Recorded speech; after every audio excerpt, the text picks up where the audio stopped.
What's up, everybody? It's Billionaire Ted. We are here with the first ever edition of TED Talks. That's right, ladies and gentlemen. The first ever edition of TED Talks. Now, today we're going to be breaking down an event that's going to be happening later tonight. If you're watching this, and of course on Saturday, May 10th, WWE Backlash comes to us live tonight from St. Louis, Missouri. And we have 5 high-octane matches, some might say. Some might say the build's been kind of lackluster, but it's been about 3 weeks since WrestleMania has happened. But if you don't know me, I am Billionaire Ted. I used to do something like this back in the day, known as Billionaire Ted Breaks Down, where we used to break down big-time pay-per-view matches. But tonight we're going to break down Backlash 2025. Now, we have 5 matches on the card, and we have some matches. We're going to kick it off right here with the Intercontinental title match right now. We got Dominic Mysterio versus Penta. Now, of course, we've been watching Monday Night Raw and lately, and of course, Dominic Mysterio won that title at WrestleMania. Of course, they still have not decided to pull the trigger on the Finn Balor Judgment Day stuff quite yet.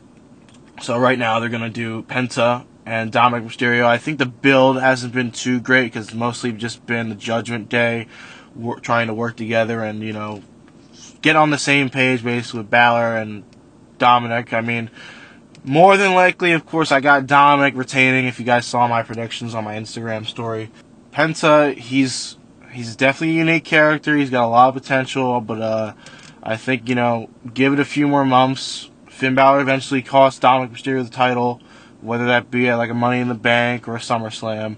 They build to that feud and basically the collapse of the Judgment Day. Because, of course, Liv's been gone lately. She's filming a movie and all that other crap. Penta, you know, he's eventually going to win that Intercontinental title, but not 3 weeks removed from WrestleMania 41, where Dominic just won the Intercontinental title. So I'll have Dirty Dominic Mysterio retaining that. Also, as well, we have that fatal 4-way match between, of course, for the United States title, we got Jacob Fatu, LA Knight, Damian Priest, Drew McIntyre, fatal 4-way match. Of course, Jacob Fatu, of course, like Dominic Mysterio, just won that United States title at WrestleMania. Defeated LA Knight.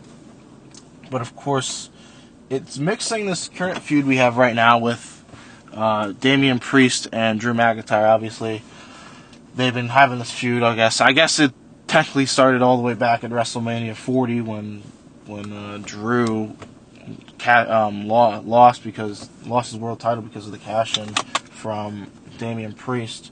But of course, they're mixing that feud in together. But Drew McIntyre, I love him. I think he's one of the best characters in WWE currently. But Jacob Fatu, you know, he's that big Samoan guy that, you know, Triple H wants to push. He wants to push all these Samoans. So of course, I got Jacob Fatu winning this. I don't see anything else happening besides that. I mean, LA Knight, you know, does the same old yap, yeah crap that he's been doing for like 3 years, and the same old recycled bullshit, and I don't like it. Of course, me and Wallace, we always talk about how, you know, annoying LA Knight is, and, you know, he's got a good physique. I'll give him that. He's got a good look.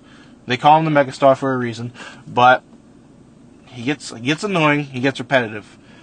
So obviously, yeah, Jacob Fatu. I think, you know, what's gonna happen here is that Priest and McIntyre, they're gonna, like, you know, freaking kill each other, and then Jacob's just gonna swoop in and steal the pinfall. But next up, this is a match I'm really interested in here right now. Of course, we have Pat McAfee versus Gunther. And this match, of course, it started brewing after, you know, Gunther lost that World Heavyweight title to Jey Uso. Still not a huge Jey Uso guy. I mean, I can get behind why he's so popular. You know, he's got one simple catchphrase, yeet. I'm not behind Jey Uso, though. I'll get to that in a later time, though. But we have Pat McAfee and Gunther, of course. I think Pat McAfee, very, you know, charismatic guy. You know, very entertaining. Like, that dude, I don't think he gets any sleep, dude. He does his podcast, he does college football, he does Monday Night Raw. He's one of the busiest people in the world. And he's also, of course, we've seen him in the ring before. Of course, the great Drew Gulak has helped Pat McAfee train. Gulak has trained Pat McAfee for some matches before, such as, his WrestleMania 38 match with Austin Theory. He could still be training now. Of course, this is Pat McAfee's first match in quite some time, but he's pretty entertaining. Of course, you watch his match with Adam Cole back at NXT TakeOver 30, and he did a hell of a job in War Games when he faced off against the Undisputed Era. Very entertaining wrestler, and of course he's facing without doubt one of the best wrestlers in the world today, Gunther. I think these two get a good match. Obviously, Gunther, I think he'll probably eventually get back in that world title picture, but, there could be a certain Bill Goldberg coming in and, feuding with Gunther in the near future because his retirement match is looming. That's sure to be interesting to see, of course, Goldberg, big fan of him. But who do I have winning here? I think Gunther. I think McAfee, he's going to show some signs of fight, but then Gunther's just going to start chopping him. Of course, we saw what happened Monday Night Raw 3 weeks ago when he tapped out Michael Cole. He had Michael Cole in the sleeper hold. Pat McAfee defends his brother, Michael Cole, his friend, and obviously Gunther choked McAfee out and knocked him out cold. So yeah, who I have winning this match, it's the ring general Gunther. But next up, we got this match here, of course, the Women's Intercontinental title match. I'm not really looking forward to it because I already know the outcome. Obviously, we got Lyra and Becky. I think these two, of course, they got good chemistry. I've seen their match before. They faced off once in NXT, where Lyra beat Becky Lynch to win the NXT Women's Championship. Of course, both of them, fellow Irish girls, but Becky Lynch, not a fan of her coming back. I was hoping she'd just stay home. It gets kind of annoying, kind of, like she says, she's kind of repetitive and pretty corny. I mean, I saw her promo, of course, this past Monday, with Lyra, and it was taking out the trash. She was I wanted her to shut the fuck up so much. I want Lyra to win this. I think I like Lyra. Lyra is a good character. She's got decent promo skills. She's a good wrestler. She comes from Ireland. But I mean, obviously Becky Lynch comes from Ireland as well. But Becky Lynch, she's corny. I find her cringe. But I think obviously this is just going to be a leverage for Becky to eventually, take that title. And then, of course, they still got to build on this feud of Becky attacking Bayley. And Bayley and Becky, they're going to have a feud, which I'm going to fucking hate.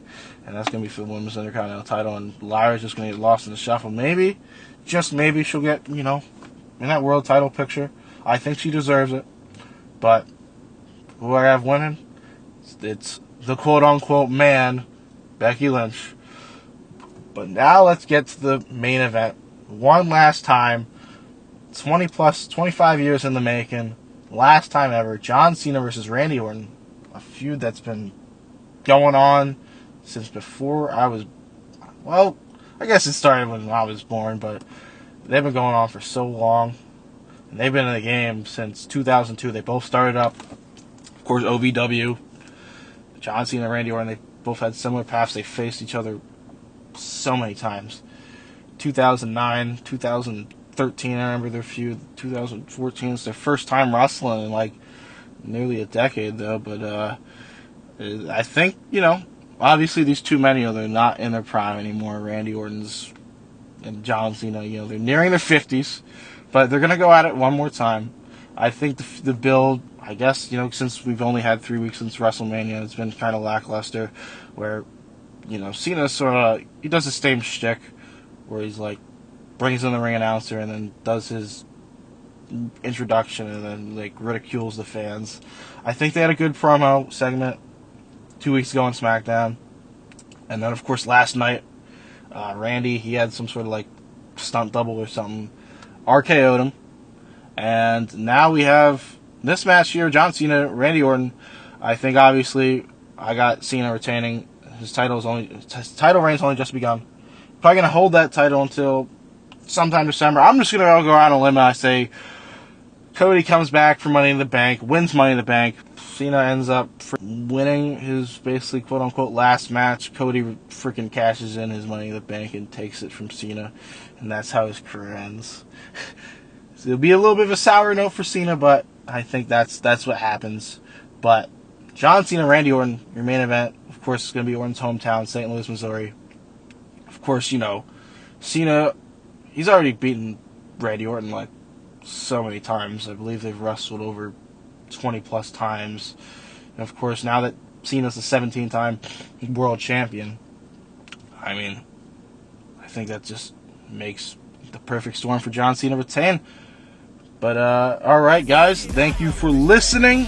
If you guys want more of this has been the first episode of TED Talks. If you guys want more of this, let me know. I am just bored and decided to film this because why not? Of course, until next time, I've been Ted, and thank you for listening to TED Talks.